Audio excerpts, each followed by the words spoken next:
Hello and welcome back to The Hatch. I'm Rosie Murphy. And I'm Sammy Roth, and this is the podcast where we talk about Lost. This is Season 3, and we have reached episode 16, One of Us. It is Juliet's second flashback. We now get to find out what happened after she arrived at the island and what she was doing just a couple of days ago. We've also got a little bit more from TV producer Ivan Askwith, the fan whisperer, as he was once known.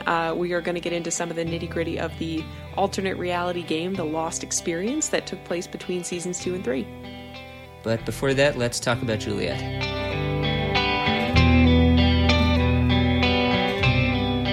As always on The Hatch, we start with our hot takes about the week's episode. Rosie, what do you got on One of Us? I realized mid-episode that Juliet has one of my favorite Michael Giacchino themes. Really? I looked it up after watching the episode. It is called Juliet is Lost. Okay, appropriate. And it just has this great little, like, metallic ting sound that just, like, kind of sends a chill up your spine and...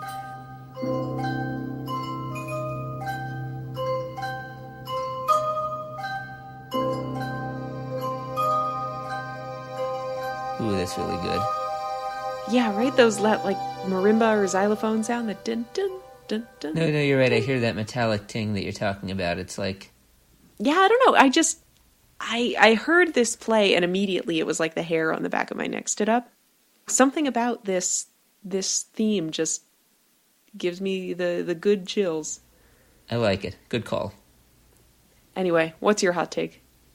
So going back to our conversation with Ivan from last week about how, difficult it is to provide a satisfying answer to questions on this show, I just wanted to say...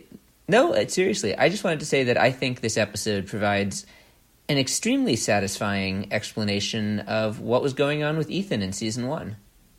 I'm inclined to agree with you.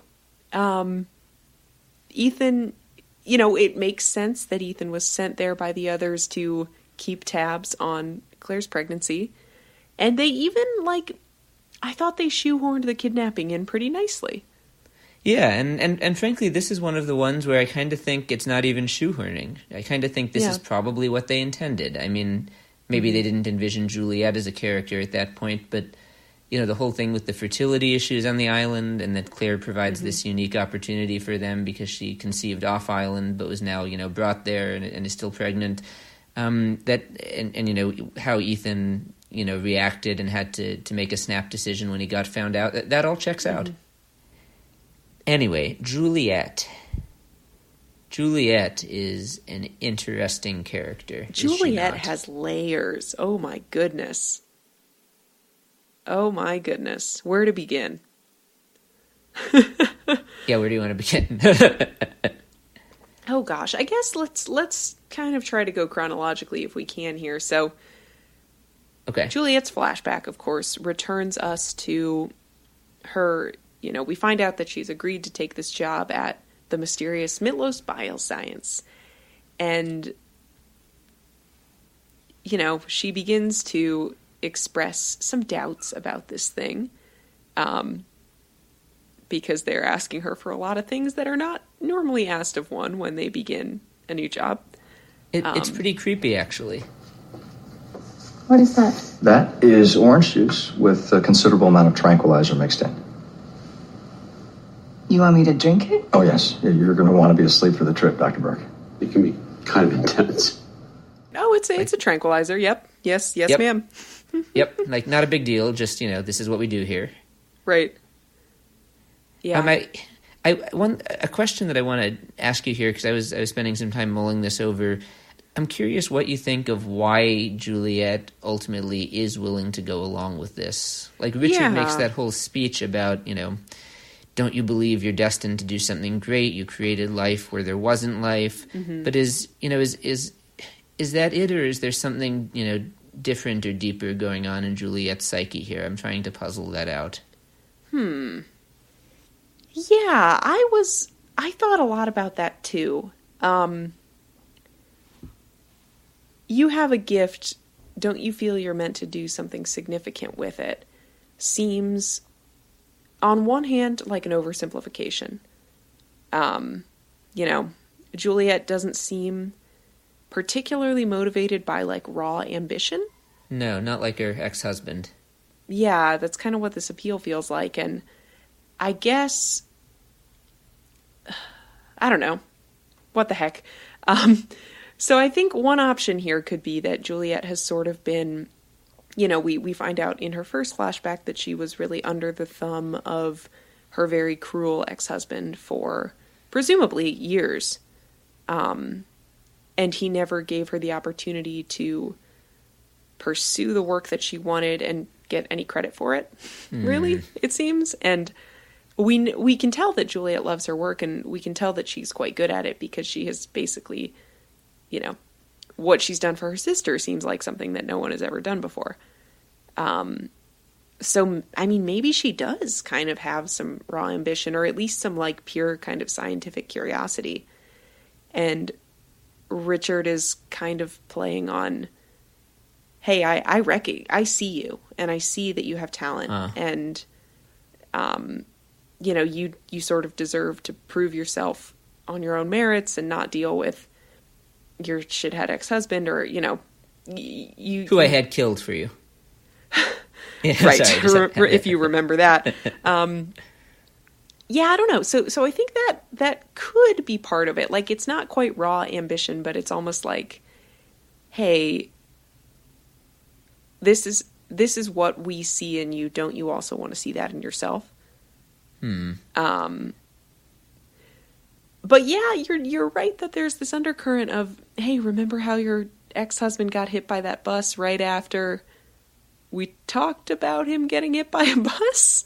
Oh, I hadn't thought of that. So you're saying maybe there's also a little bit of menace in this. Like, if you don't come with us, maybe you get hit next. Yeah, I don't see how there could not be. Like, I don't... Ooh. I don't think they're implying that. I don't really even think they're coming close to, like, hey, get in the submarine or else. But how could you not be a little bit afraid of these people? Like, right, these are clearly people who are willing to go to some extreme lengths to get what they want. Right, and Juliet has done, you know, tried to do research on them, and she says she's talked to other scientists and no one's ever heard of them, and at this point they're either, like, I don't know, some super secret, like, defense initiative, or, I mean, what are you when you're that secret? Like, I don't think she has necessarily something specific in mind, but she's assuming if you can sort of stay that secret, you must, like, there's a power associated with that. Either you're a total grifter or you have a great deal of power. I think even if there's an element of that your observation about how they finally sort of let her out from under her ex-husband's thumb is really astute. That even if she doesn't, you know, like, feel the need to, you know, achieve greatness herself, that she's been trapped for a long time. And they're basically emphasizing here, we've freed you. We've given you this opportunity to be free. You know, you should take it. You should really take it. Which is so... I mean, so it's so discouraging then, if we're going to go forward in the timeline here, if what they're offering her is the freedom to, you know, pursue what she wants to pursue, really all that happens is she ends up getting stuck under the thumb of another horrible man who won't let her go, in much the same way of her ex-husband. And that is, of course, Ben. Wow. Talk about astute. Yeah, no, you're right. And we see transparently that she has asked Ben to leave. She has begged Ben to let her leave. Let her even talk to her sister, and he won't. And it's almost just cruel. Like, he could let her talk to Rachel, and he could... It is cruel. Give her more information, and he just refuses. And then... it's wildly unnecessary, it seems. Unless he's trying to convince her into, like, detaching from the rest of the world and thinking that she wants to stay, and, like, I have no idea what he's trying to do. I think he is trying to do that, because Ben is always playing mind games, but that doesn't take away from the fact that it's incredibly cruel. Yeah. I mean, it's sort of like, it feels like a sick joke has been played on Juliet, right, where she's, you know, been offered this incredible opportunity, and, you know, she's going to be able to, you know, leave when she wants, and she can't, but she's Ben's prisoner. It's basically a kidnapping. Yeah. Like, I mean, certainly by the time she asks explicitly to leave and he says no, it's become a kidnapping. right, but they sort of lure her away under outrageously false pretenses. And then she's trapped. And yeah, it's pretty grim. And she fucking never gets to leave the island. She dies on that island. Sorry to make it even more grim, but I couldn't help myself. When I was watching this episode, I stopped and I pulled up the Lostpedia page for The Other Woman, which is Juliet's next flashback in season 4, because I was just so disturbed by the cruelty of Ben. And we know Ben is bad. I mean, he commits a mass murder in a couple of episodes, and it's like we know that about him. But there's just something so distinctly personal about his cruelty to Juliet, and that's why I went and looked up The Other Woman, because that's the flashback where you kind of finally you realize that it's not just this quote unquote professional reason that he's keeping her here, that he's developed this sort of personal obsession with her, that he, she reminds him of possibly his mother, or possibly Annie, the girl from his childhood. It's not ever entirely clear, Right. but I mean, he goes and gets Goodwin killed because Goodwin is having a relationship with Juliet, and then when she asks him why he won't let her leave, he says, "Because you're mine." Oof. Which, I mean, it's disturbing on so many levels, but that was what I thought about when I watched this episode, because I feel like that's sort of a necessary part 2 that explains what is going on with Ben here and why he's treating her like this. And it's even worse than you think. Right. And we don't really get any evidence that anybody else has this type of a relationship with Ben. Like, he just is wildly possessive and cruel, and I mean, you're totally right in that it's her ex-husband all over again, and different and worse. Yeah. No, definitely worse, because at least before she was out in the real world and could, have she a had the relationship option with her sister. Yeah. Oof. So that's fun. Well, you wanted to go forward in the timeline, though, so we did the flashback, and now we're at present day, and Juliet is trying to convince everyone that she's one of them. I was pretty impressed with Juliet confronting Sawyer and Saeed in the woods, or rather them confronting her. When they follow her into the woods while she's getting the quote-unquote medicine, and she says, like, basically, you two have both done terrible things. You know, it's interesting that you two are now the camp's moral police. I'm curious, Saeed, how long was it before you told everyone on that beach exactly how many people you've tortured in your life? Do they know about Basra?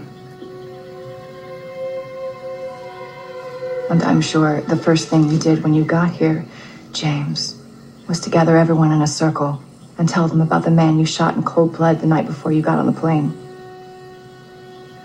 So why don't we just skip the part where you two pretend to be righteous? And they don't really have a rejoinder to that, which is, it's not a happy scene, but it's sort of like, okay, these, Juliet can hang on with our A-listers. So I thought Juliet comported herself very well in that scene. I was actually disappointed in Saeed and Sawyer that they were so disarmed by that. I actually thought that's kind of a lame criticism. They're not trying to be righteous. They're trying to protect their people because they don't trust her. I don't see how the fact that they've done bad things in the past really has any relevance to the fact that in this moment they have a strong reason and ultimately a correct reason to not trust Juliet and to think she's trying to harm them. Like, yeah, no, you're not wrong. You're not wrong at all. Thank you.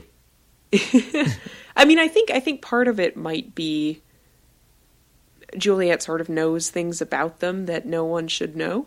That's a good point. Like, she knows, like with Saeed, she mentions, him torturing a number of people. She mentions Basra. With Sawyer, she calls him James. She talks about the man he shot the night before. Like, these are not things that they have disclosed on the island. So I think part of it is a bit of like, oh shit, who is this person? And how does she know all this stuff? And I think that might be part of the disarming. It's not just like, oh no, she like reminded me of these things I have great guilt over. But she knew about these things I have great guilt over, which how in the world could she know that? Okay. That's also a very good point. You're not wrong either. Oh, good. Rosie and Sammy, not wrong. Not wrong since 2017. That's reasonable. So Juliet is, she's lying this whole episode, right? I mean, it's a great twist at the end. It's a great twist at the end. Yeah. Delicious twist. Don't want to move over that too quickly. It's awesome. Anyway. But I just think that it just reflects so poorly on Jack that he's fallen for this. He is so confident that he can trust her because, as he explains at the end, he was there with her when the sub exploded and could see that she wanted to get off the island as badly as he did, and that's fine. But it shouldn't be that hard, to think past, that feeling in the gut, which is all that Jack seems to be able to do is to, look into his gut. Like, it seems obvious to Saeed and to Sawyer that they can't trust this person. And they're ultimately proven right. And it's just, Jack just has such confidence in himself and in his own instinct that I think it makes him blind to what should be a fairly obvious reality that, she might have something else going on here. I think you're right about Jack's fealty to his instincts, but I also think Jack has a lot of information about Juliet that no one else here has. So if, we must revisit the events of Stranger in a Strange Land. Oh, God. There was that whole plot line where Juliet was, like, on trial and got branded because she had violated the other's rules. She sort of stood beside Jack and helped him perform this seemingly very challenging surgery on Ben. There was that whole bit where because she killed Danny. She did kill Danny Pickett, yeah. That's a good point. That was why she was on trial, and all that shit happened. Which I have almost kind of forgotten about, even though it was so recent. But even in the couple of weeks Jack was imprisoned, and then the week he spent playing football with the others, I guess, he does know way more about Juliet, even way more than Sawyer and Kate know. I don't think Jack is totally off base here. Okay, I hate to say it, those are some good points. I hate that you convinced me by referencing Stranger in a Strange Land. That's an awful feeling. But yeah, okay. I still think that he trusts his gut too much, and that he should consider the possibility that while he knows some things, he doesn't know everything. Yeah. Am I being too hard on Jack? Maybe I'm being too hard on Jack. The constant answer to that question is yes, but no, I think that's part of it, but I also think, remember that we are supposed to be being led down a Jack-Juliet romantic plotline path right now. Right. And there was all the shit about how, Juliet looks like his ex-wife, even though she doesn't. They just both happen to be blonde. I forgot about that. That's another undercurrent happening here, too. Jack feels something for Juliet, unclear what, but okay. He also he kind of wants to protect her. He wants to trust her. And he wants her to have been left behind so that she can be, so that she's not one of the others, because if she is one of the others, well, then this whole thing is impossible. But if she's not, then that changes everything, right? And right. I think Jack wants to believe, for a variety of reasons, and of course the romantic reasons don't go anywhere, at least in the long term. He wants her to not be one of the others, and so he talks himself into the fact that she's not. which is kind of the same thing, but not quite the same thing that you were describing. All right, I'm forced to admit I'm being a little too hard on Jack here. That's Only fine. a little. That's fine. It annoys me that, of course, Saeed's judgment is good and Jack's is not, but yeah, fair. I mean, that's just the status quo. It is. By the way, when you mentioned that Juliet is supposed to have looked like Jack's ex-wife, this reminds me of the thing I referenced earlier from The Other Woman, that Juliet's also supposed to, like, remind Ben of some important woman in his life. It's like, apparently she's just, like, the stand-in for lost, entitled male characters for whatever woman is important to them who happens to be blonde. Oh, jeez. And who they can just trap and bend to their will. Ugh, poor Juliet. I know. She has a rough life. I'm glad she gets some happiness with Sawyer, at least, before she dies in a nuclear explosion. Oh, dear. Yeah. Oh, dear, Anyway. dear. Do you have anything else with this episode? I have a hindsight. Oh, good. I like hindsights.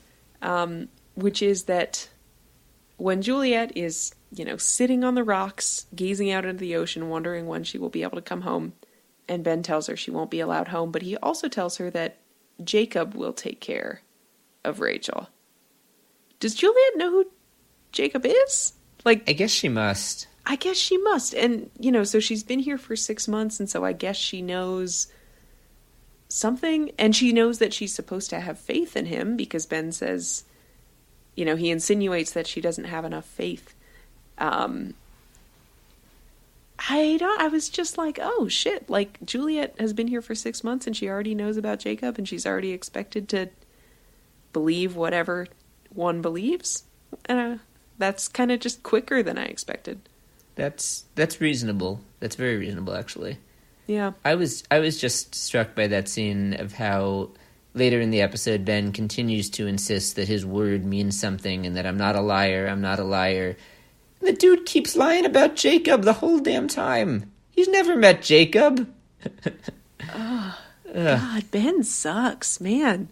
I know. Literally, when I wrote a summary of my notes for this episode, and one of my 3 or 4 summary lines is, Ben is awful. Ben is awful. And I enjoy the character of Ben Linus so much, and I enjoy Michael Emerson's performances so much that in my memories of Lost, I have sort of stored him as one of the good ones just because I enjoy his storylines, but he sucks. Yeah. Ugh. And to come, there's also some rehabilitation for Ben. I mean, by the time, he's sitting outside the church at the end looking sad, we'll sympathize with him. But there's a lot to get over. A lot to get over. Indeed. Now, I mean, this is why he's left outside of the church at the end, because of all this shit. Anyway, my quick hindsight here is that, and I sort of did this hindsight a little while ago as well, but I don't do it again, that, Sawyer and Juliet, who will, ultimately prove to be soulmates, Sawyer is the one who immediately asks in this episode, when she shows up on the beach, what the hell is she doing here? And Sawyer is the one who immediately suggests that they have Saeed torture her for information. So he seems to be Juliet's greatest skeptic among the survivors, and interesting seeing that when we know where they're going to end up.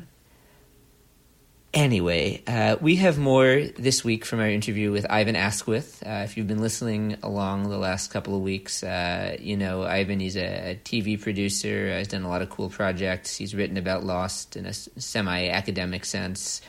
Yeah, so where we left it off last week, Sammy and Ivan were talking about the perhaps unrealistic expectations that fans had of the writers and of the show itself, and how it was potentially not even possible for fans to feel fully satisfied because so much of the experience of the show was the anticipation itself. So they are going to kind of finish up that conversation and then transition into talking about the alternate reality game.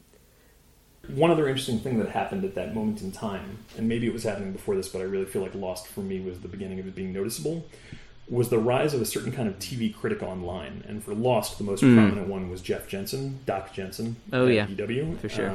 But also Alan Sepinwall, who was at that point, I think, at the Star Ledger. It was the rise of episode-by-episode reviews of TV shows analyzing all of their questions and ending with bullet points of like provocations and thoughts about things. My guess is that was, in a lot of ways, some of the most rewarding and interesting press that people working on the show got, right? You started seeing this thing that you were writing yield all of this discussion and yield all of this speculation and yield articles in legitimate magazines and newspapers that kept the kind of attention mill going on the show. And after a certain point, I almost have to suspect that in the same way that a performer who's doing stand-up on stage will double down on jokes or prolong a section of their set that the audience is really responding to, I have to think that on some level, part of the reason we got so many questions and we got so much suggestive insinuation that there would be answers is because that was what we were responding to. And that probably felt good to everybody working on the show. Like, oh man, when we do this, people really respond. That's awesome. Let's keep stoking that itch, right? I don't think it was in bad faith where they were like, haha, these suckers, we don't have answers. I think, as and I mentioned this in the chapter as well, as Javi wrote during the middle of this debate, because it was happening during the show, there are so many things out of your control when you make a TV show. Actors can decide to leave, like Mr. Echo, and then all of a sudden a plot you probably planned on making very central you have to let go of. Or you can have someone like Michael Emerson come on and play Ben Linus and think that they're only going to be there for 3 episodes, but they're just so magnetic that you start thinking about how you can rework some of what you had to incorporate them because it'll be a better show if you do that. I suppose the question in retrospect is how much of a core skeleton did they need to know for it to feel like the show had some integrity rather than like it was just making everything up and tap dancing like Michigan J. Frog as it went along. And I don't know whether it fell, I'm tempted to finally rewatch all of the episodes because I haven't rewatched it since it ended. I'm tempted to see 10 years later, how does it feel when taken as a whole piece? But, my guess is that it's a different show watched as a novel than it was watched as a weekly.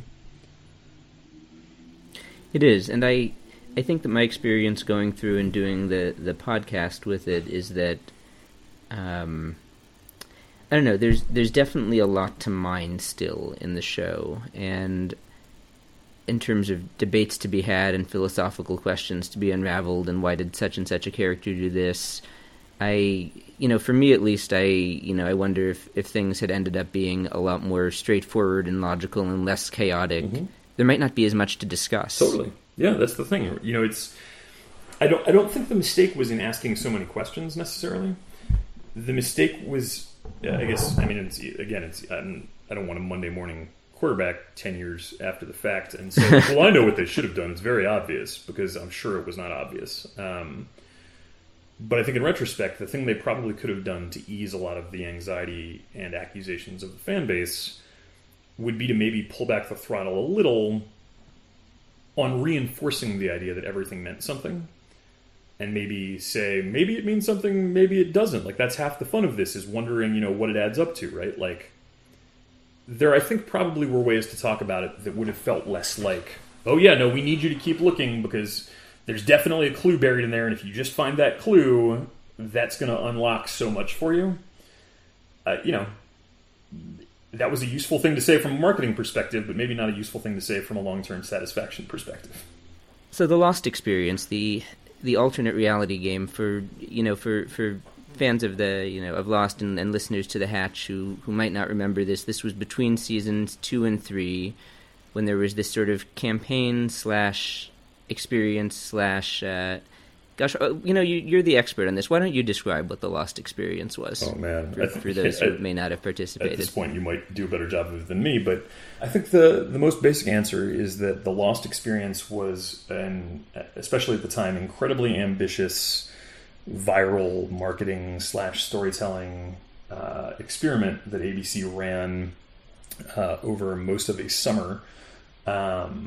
That was attempting to really get people engaged with digging online for clues in all sorts of ways that might shed some light on things that had already happened on the show and things that were yet to happen on the show. And it took the form of what among a certain internet community is well known as alternate reality gaming, where you don't just watch a story unfold, you go scouting for pieces of it, and you can actually intervene in the story and interact with characters. So it's in this case, the story that they told over the better part of a summer had to do with the some of the work and the continued work of the Hanzo Foundation, which had been introduced casually on the show, and the idea that there was a long history there that you could dig into that might help you understand more about why the Hanzo Foundation existed, what their motives and agenda were. And interestingly, because these things don't pay for themselves, one of the really notable things about the Lost experience was that it integrated pretty overt product and brand presence into the storyline. So Sprite, for better or for worse, had a website they had set up that tried to tie what was happening to their Lyman, Lymon, at the time, branding campaign, with a site that focused on the idea of subliminal messaging. And a little more effectively, Jeep was involved and did a campaign that implied that they had been supplying vehicles to the Hanzo Foundation, but were having second thoughts about it. And Verizon got involved with a similarly suggestive campaign that implied that some of their employees were suspicious of what the Hanzo Foundation was doing, and were worried that Verizon shouldn't be providing them with some of the infrastructural support that they needed. And then they even did a deal with Monster.com, at that time a pretty prominent job hunting site, where the Hanzo Foundation posted some cryptic and suggestive job listings for positions that you could get into. And each of these things led from one piece to another, and it ended up involving a bunch of fictional characters created just for the purpose of this online summer-long narrative that you could follow on Twitter, that you could find on YouTube, that were posting their own stuff, that would answer questions you sent to them. So it kind of, like all alternate reality games and like a lot of viral marketing for entertainment, it tried to bridge what was happening on the show in some ways into a real-world space that you could interact with to make the whole thing feel more present. With the advertisers, I hate to say this, the stuff with Jeep and Monster and Verizon all sounded pretty cool, but the only one I remember from the time is the fucking subliminal Sprite where thing, you had to click on a bunch of screens that had static on them for no apparent reason, and I believe it was bizarre. You clicked on them respectively, like it had to do with Hurley's numbers, or like the order in which you clicked them had to do with Hurley's numbers, and let's not like beat around the bush. It was garbage, and the reason it was garbage is because their marketing team at the time probably didn't understand the space they were getting into, or the needs of the space, or what people playing in that space were looking for. But instead of focusing on a way Sprite could fit into and make the story better, they just sort of hijacked it in a superficial way and said, well, there are themes and crazy cryptic stuff, so let's make some crazy cryptic Sprite stuff. And I think that can sound good when your experience is just with advertising microsites that don't really have any larger purpose. But imagine if you had tried to fit that into the show itself. If like one of the scenes, Jack had gone down into the hatch, and there had been a whole scene where like there was a subliminal video from the Dharma Initiative that ended with them suggesting that you could find Dharma branded Sprite in the fridge. It would have been depressing, and it was for people who played the game online. So, what was the landscape of alternate reality games like before the Lost experience? You mentioned something having to do with a show on ABC called Push Nevada that was a failure, which I had never heard of. I'm just what did the space look like before the Lost experience? I mean, there had been a fair number of experiments, right? The most famous, kind of the point of origin in most people's opinion for this kind of experiment was actually around the Steven Spielberg finish up of Stanley Kubrick's Artificial Intelligence, and this massive months-long campaign called The Beast that unfolded its own storyline and kind of it really let you delve into other aspects of the world that movie took place in that never got explored on screen in the movie itself. And famously it started with, when the first trailer for that movie came out, it was such a throwaway clue. If you watched it and then you freeze frame the last shot of the trailer where it shows you, the names and credits of the people involved, one of the titles you would see along with director, producer, screenwriter was Sentient Machine Therapist. And if you Googled the name of that person, you would find the kind of private academic website of a professor at the University of Bangalore, set several hundred years in the future, talking about her career and her work, and that would lead you to other characters' fictional sites. The whole thing, it was made to be an experience that you could look back on and remember it unfolding in real time over the course of months. And I think, the Lost experience was trying to do the same thing. A lot of people had tried a lot of things at that point, and they had sort of fallen into two categories. The vast majority of them were essentially marketing-driven experiences because no one had figured out how to monetize something like this necessarily, like to make an experience. They weren't asking you to pay to engage with these games, so the money to make all of the stuff and pay all of the staff had to come from somewhere. So for the most part, they were marketing initiatives that marketing departments paid for, and what that meant is that they came with some kind of underlying expectation that they would generate and drive interest back towards what Lost often used to refer to as the mothership, right? The thing that they actually needed from you, which was to watch a show, to buy tickets for a movie, whatever. There were a few things like Push Nevada, which you mentioned, on, I think, ABC, where they tried to actually build a whole show out of it, a game show where... Or no, it wasn't a game show in that case. There was another one that was sort of game showish. This one was a Twin Peaks-ish sort of fictional drama about a town that has a lot of mysteries and where everyone's looking for some specific treasure. And the idea was that you could watch the show carefully, and the clues would lead you to websites, which might lead you to geocaching GPS coordinates in the real world, which would lead you to more clues that would send you to phone numbers or Twitter accounts. And then in the end, if you really engaged this and followed this stuff out, the promise ABC made was that the treasure everyone was looking for on the show was actually buried somewhere in the real world, and whoever followed the clues well enough to find it first would be allowed to keep it. The thing is, that was, I suspect, especially at the time, way too much work and way too much nuance for the vast majority of mass media audiences. And so, as you said, you'd never even heard of Push Nevada. That's because it didn't make much of a dent in anyone's consciousness. And I don't believe it. I'm not even sure if it made it through a season, but it definitely didn't make it past a season.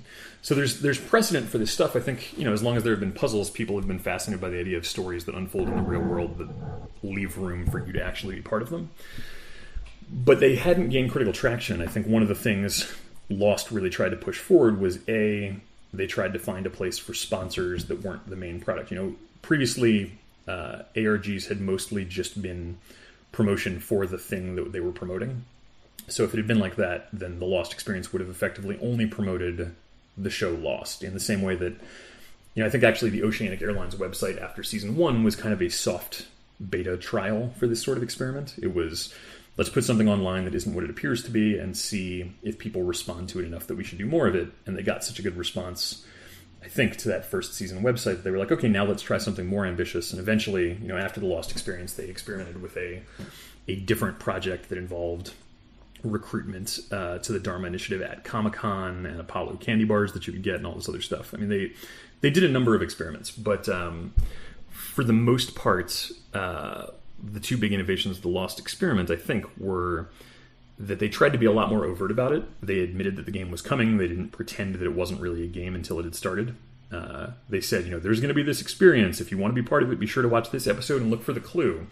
Which ended up being, I don't remember what it was, but I remember that everyone found it painfully obvious. So right. It was not well hidden. They were trying to make the ARG mainstream. Exactly. Like. They were trying to make the ARG mainstream, and they were trying to make it pay for itself by integrating commercial sponsors just like television did. With mixed results, but that was what they were trying to do. So I think in the long view, now that we have time to look back on it, the Lost experiment was most interesting because it basically tried to make a broadcast TV equivalent of an ARG. Something that was sponsor-driven and something that a massive number of people could respond to. So, unfortunately, as I've said many times on the show before, I did not watch Lost as it was airing in real time, so I did not get to participate in this alternate reality game, and I missed out. What do you think? I think that... Well, I think that I wasn't aware at the time that it was this, new and, kind of experimental form of storytelling. Mm-hmm. I mean, I was aware that, the internet existed and that Lost stuff was happening on it and, that I was trying to figure out what that was with not great amounts of success because I was, a 14-year-old kid at this point. Right. But it's very cool in retrospect to learn that this was kind of this, pioneering attempt to do something sort of extracurricular to the TV medium, based on the early internet days. I will, by the way, I'll tweak Ivan just a little. He mentioned Twitter a couple of times in there, and Twitter didn't come out until 2008. Twitter, it technically was founded in 2006, like in the middle of the ARG, but there was nothing in the ARG having to do with Twitter. It was like this new thing that nobody had ever heard of. Anyway, but I didn't catch that during the conversation because it feels like, oh, Twitter, it's always existed and always will exist, but it didn't really at this point. Gosh, I hope not. Anyway, like we said, more on that topic with Ivan. Next week, we will be watching Catch-22. It is a Desmond episode. It is the one where Naomi falls out of the sky and very exciting things start to happen. Oh my gosh, Naomi, arguably the beginning of the final chain of events, which lasts 2.5 years. I would say more than arguable. 3.5 years, in fact. Well, I'm not quite counting the second half of season 6. Okay. Not like it didn't happen, just like it's the part where they're exploring the island's history and all that stuff, and I guess it's fine. In the meantime, follow us on the Twitter. We're at The Hatch Podcast. Facebook as well, facebook.com/The Hatch Podcast. If you ever want to call and leave us a hot take, we have a voicemail box at 9546-DHARMA. And rate and review us on Apple Podcasts or wherever you listen to the show. That'd be nice of you. Our theme music is by Andy G. Cohen, and our cover art is by Danny Roth. And we will be back next week. Namaste.